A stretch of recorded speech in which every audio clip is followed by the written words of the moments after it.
Olá pessoal, tudo bem com vocês? Como é que vocês estão? Sejam todos muito bem-vindos a mais um vídeo do canal Transpire e Transforme. Meu nome é Fábio Cardoso de Carvalho, eu sou cardiologista clínico e intervencionista há mais de 20 anos.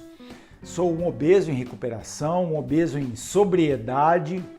Eu cheguei a pesar 145 quilos, passei por cirurgia bariátrica e completei o Ironman Brasil. Tem aqui no canal um vídeo que eu falo só da minha história e vale a pena dar uma conferida lá. E aqui nesse canal a gente fala um pouquinho sobre motivação, cardiologia, esporte, prevenção cardiovascular.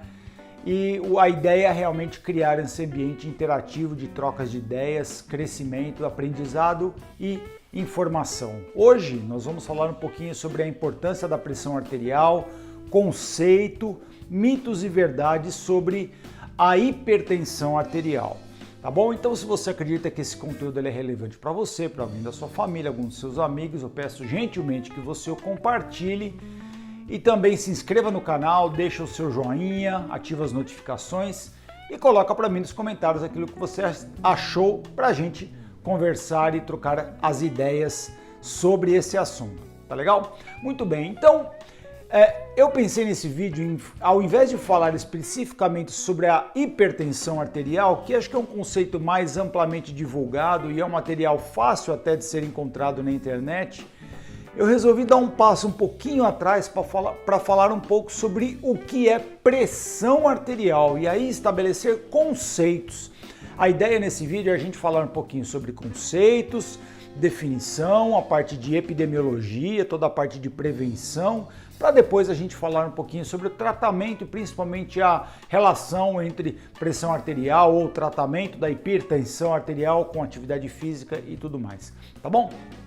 Então a pressão arterial, ela é o deslocamento da massa de sangue dentro das artérias ou do sistema arterial do nosso corpo que determina o fluxo sanguíneo.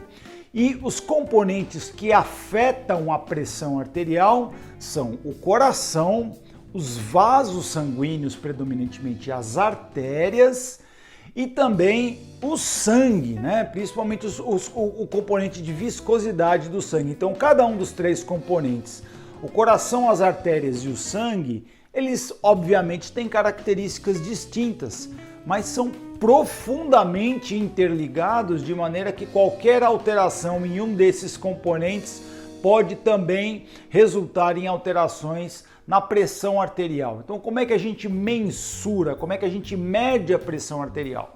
Todos vocês sabem, a gente usa aquele aparelhinho que se chama esfigmomanômetro. Hoje pode ser o aneroide, pode ser o eletrônico, pode ser aquele com coluna de mercúrio, que era mais antigo, que tinha na faculdade. Hoje acho que quase nem tem mais.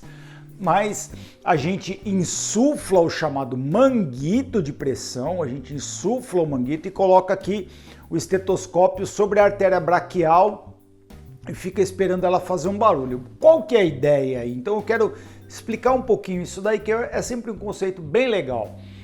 Se a gente colocar o estetoscópio aqui na artéria normal, sem penada, você não vai escutar barulho nenhum. Pode colocar aqui no braço, no pescoço, em qualquer lugar. Não vai ter barulho nenhum.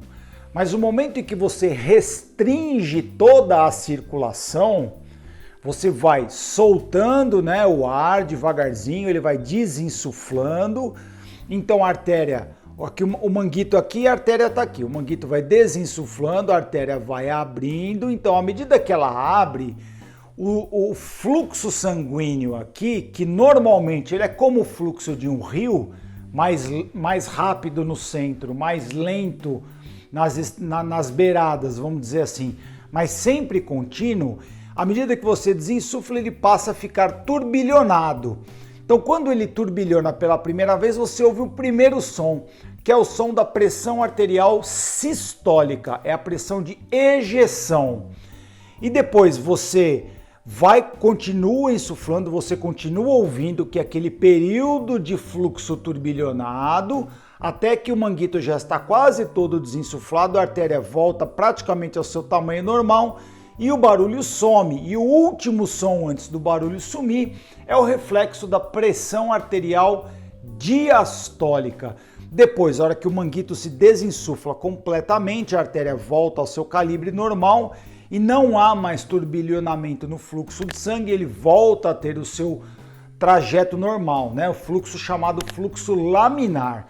E o que determina essas medidas que a gente escuta no estetoscópio são a ejeção ventricular, então o coração começa a se contrair, a válvula aórtica que comunica a saída do coração com a artéria aorta, ela está fechada, o coração começa a se contrair e dentro dele há uma pressão maior do que a pressão que está na aorta. Então essa diferença de pressão faz a válvula aórtica se abrir.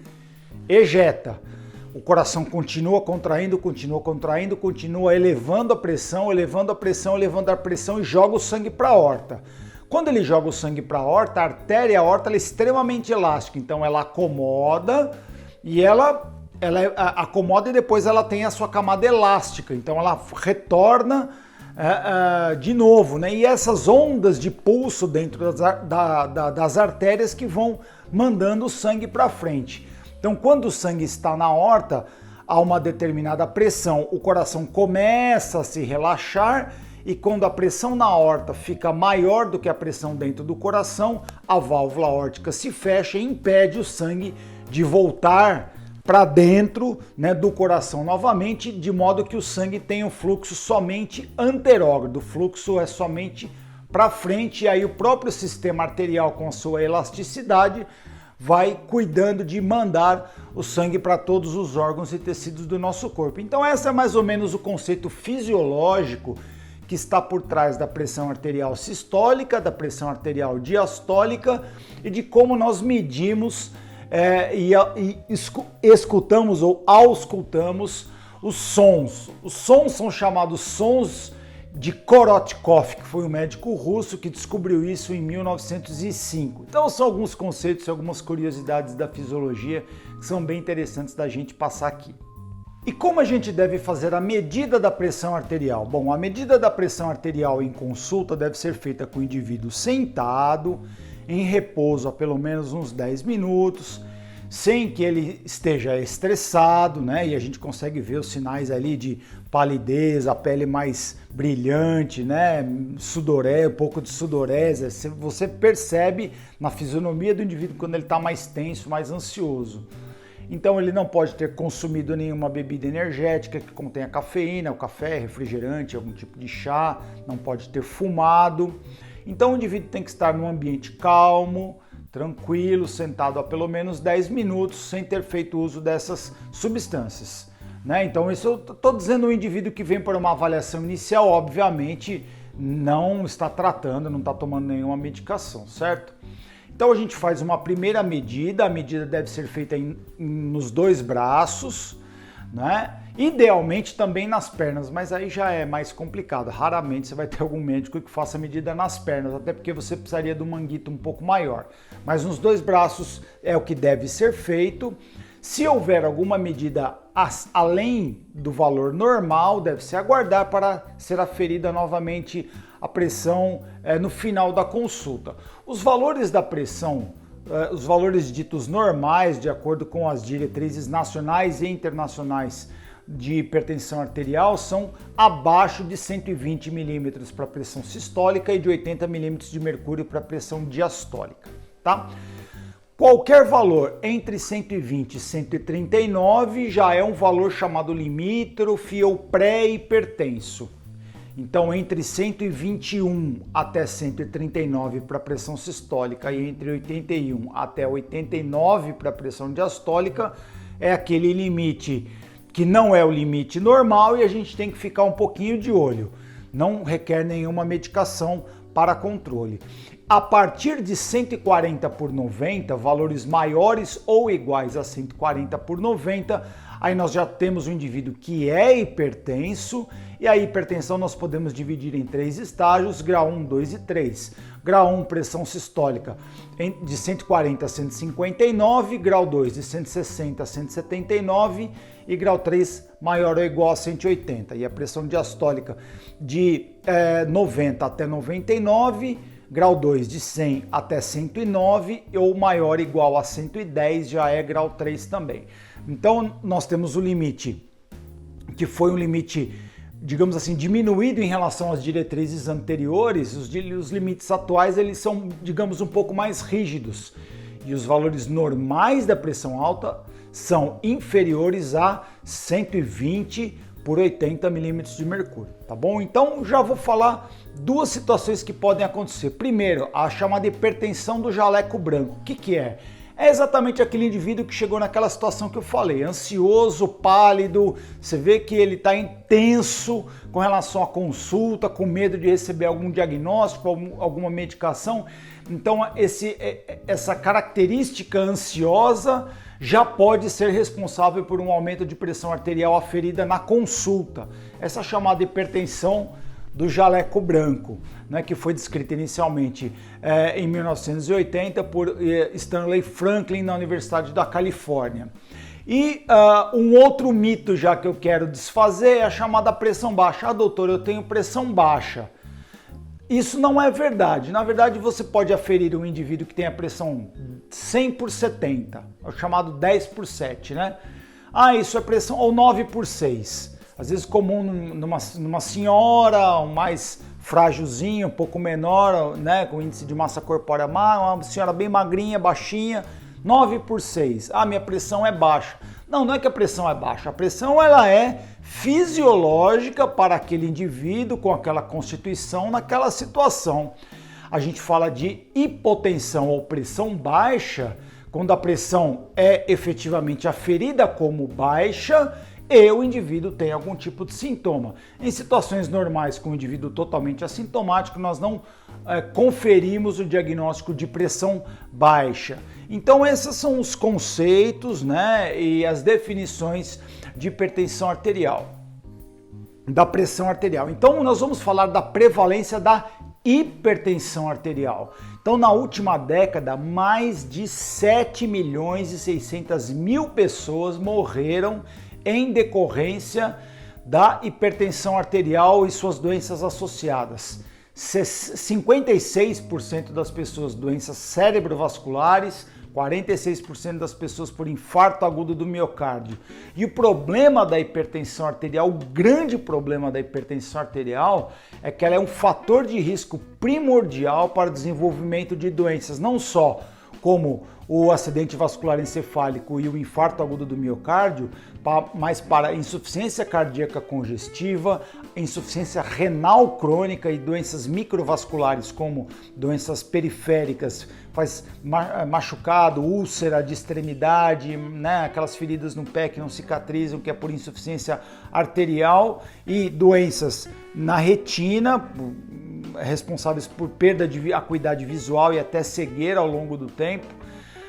Além disso, pode ser responsável também por arritmias como a fibrilação atrial, que é uma alteração do ritmo cardíaco que predispõe à ocorrência de acidente vascular encefálico, e também está relacionada à diminuição da cognição e com demência, principalmente nos indivíduos mais idosos. Então ela é uma doença, na grande maioria das vezes, silenciosa, ela produz pouquíssimos ou quase nenhum sintoma, e ela é responsável por uma série de outras doenças graves que vão afetar não só a mortalidade, mas a morbidade dos indivíduos, afetando muito a qualidade de vida lá na frente, fazendo com que as pessoas tenham um envelhecimento com uma qualidade de vida bastante ruim. A prevalência da hipertensão arterial, ela, de maneira geral na população, depois de um compilado de mais de 22 estudos multicêntricos internacionais, fica em torno de mais ou menos 30% a 32%, mas ela pode aumentar de acordo com a idade. Então, indivíduos maiores de 60 anos pode chegar a 50%, indivíduos com mais de 70 anos pode chegar até 75%. Então, realmente, ela pode ir aumentando ao longo do tempo. E os fatores causadores da hipertensão arterial são vários, a exemplo da obesidade, síndrome metabólica, né? Então, existem fatores genéticos relacionados a sexo, raça, existem fatores ambientais, existem fatores nutricionais, comportamentais e fatores orgânicos também relacionados ao sistema nervoso, atividade do sistema nervoso chamado sistema nervoso simpático, alterações cardíacas, alterações renais, alterações em algum eixo hormonal, não é? Então existem vários fatores que são também intimamente relacionados e interligados que podem levar à hipertensão arterial. A maior parte dos casos, mais de 80% dos casos, a chamada hipertensão arterial essencial ou idiopática, nós não sabemos a causa. Numa minoria dos pacientes, 15, 20% dos casos, nós temos alguma causa conhecida, alguma síndrome, alguma alteração cardíaca específica, alguma alteração renal específica, e aí nós podemos lançar mão de exames, e aí a hipertensão ela pode ser revertida com tratamento específico da causa. Mas na grande maioria dos casos, é toda essa inter-relação e essa comunicação de todos os sistemas e essa associação de todos esses fatores que é bastante complexo, não é? E como a gente faz a avaliação inicial do indivíduo hipertenso? Bom, é muito importante nós solicitarmos uma avaliação bioquímica sanguínea completa, onde nós vamos avaliar os eletrólitos, sódio, potássio, outros eletrólitos, a função renal, ureia, creatinina. Vamos avaliar também presença de diabetes, glicemia de jejum, hemoglobina glicada, perfil lipídico completo, colesterol total, frações, triglicérides, às vezes outros marcadores, se forem necessários, de acordo com a queixa e a história de cada indivíduo, e outros exames de imagem traçados como eletrocardiograma e o teste ergométrico, principalmente se houver alguma clínica associada, dor no peito, algum cansaço, algum sintoma cardiovascular, não é? Vamos lançar mão do ecocardiograma para avaliar a função cardíaca e outros exames específicos também que podem ser solicitados se houver alguma alteração dos exames bioquímicos, né? Alteração no exame de sangue lá na função renal, então pode ser utilizado um ultrassom renal. E também o mapa, ele é uma ferramenta importante de diagnóstico, que é a monitorização ambulatorial da pressão arterial, a siglinha MAPA. O mapa ele pode ser muito importante tanto no diagnóstico da hipertensão, estabelecendo o diagnóstico diferencial da hipertensão do jaleco branco, né? Que é aquela hipertensão ali do momento da consulta, mas quando você coloca o manguito e afere a pressão do indivíduo durante as 24 horas, ele não vai ter nenhuma alteração. Então essa é o intuito, do objetivo do mapa.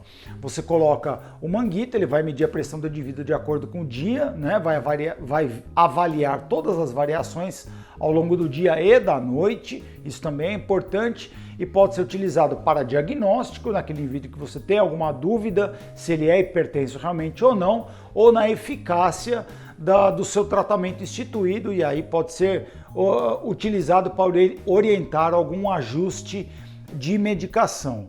Então falamos aí da prevalência e da avaliação inicial do indivíduo hipertenso. Então o tratamento, ele constitui duas partes principais: o tratamento não farmacológico, que é o mais importante, e o tratamento farmacológico.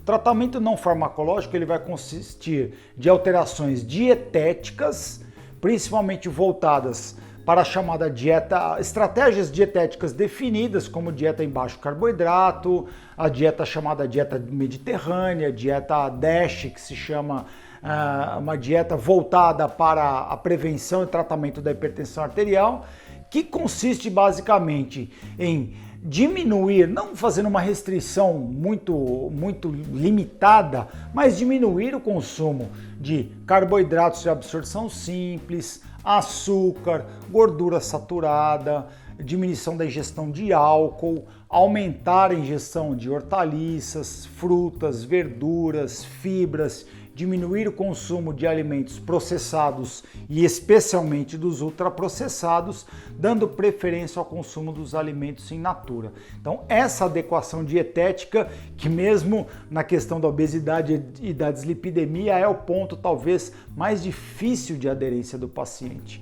Então, passando também para o estilo de vida, abandono do tabagismo, cigarro não tem nem negociação, restrição do consumo de álcool. O álcool está relacionado com a hipertensão, tanto como causa da hipertensão, como no mau segmento do doente hipertenso. Então o álcool tem que ser restringido também. Não precisa ser abolido, mas tem que ser consumido com bastante moderação.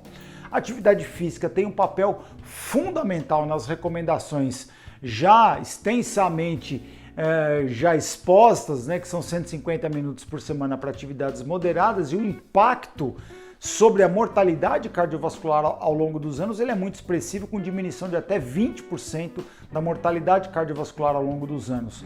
Mas não existe um só fator responsável por diminuir esse impacto.